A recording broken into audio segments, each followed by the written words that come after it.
Welcome everyone, I am Snehashish Das, your biology teacher.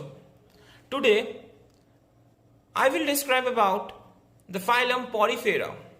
Porifera means having pores in their bodies. There are numerous pores in their bodies, and from that name, we got the name of this phylum as Porifera. So Porifera are the animals that have pores on their body. They are the simplest pore-bearing organism. They may be solitary, colonial, and sedentary. So what is solitary? Solitary means they move on their own. That means they move alone. They do not need. They do not move in multiple cells. That means they do not mean all as a whole. They move in a solitary manner. Alone, they move alone. Now, colonial. Some are colonial. That means those organisms that remain in a group. Some poriferas remain in a group, and that's why it is known as colonial. And some are sedentary. Sedentary means they do not move. They remain in one place. Now, these organisms are mostly marine, but some are remains in fresh water also. Their shape is of vast shape or cylindrical body. Body shows cell aggregate plan. The cells are grouped together, but they do not have any tissues or organ system. The whole body doesn't work in one unit. So they are called as cell aggregate plan. Now, there are pores, numerous pores on the body, and that is called ostia, from where water enters inside the body, and from that water, that organism gets all its nutrients.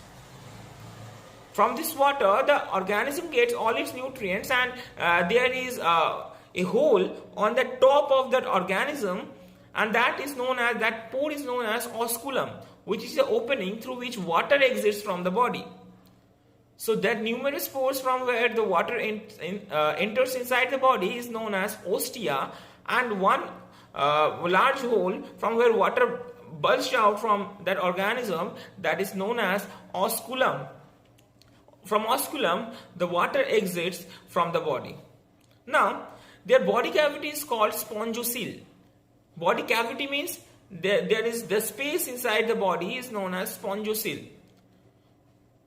Their digestive system is absent, but there is special part known as choanocytes. You can see the picture.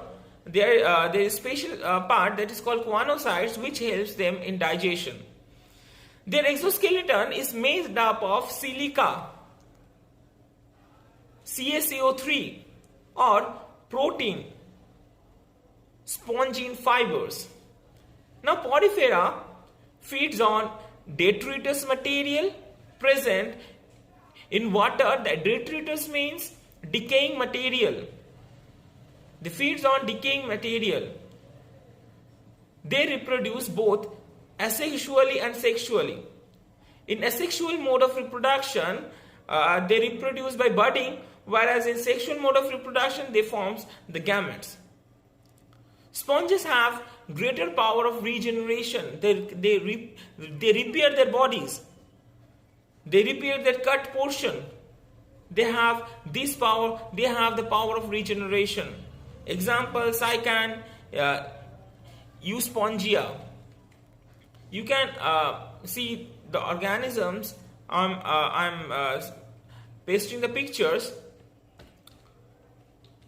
So this is all over characteristics of the phylum Porifera.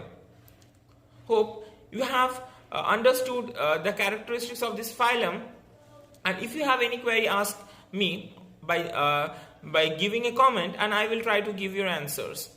Thank you.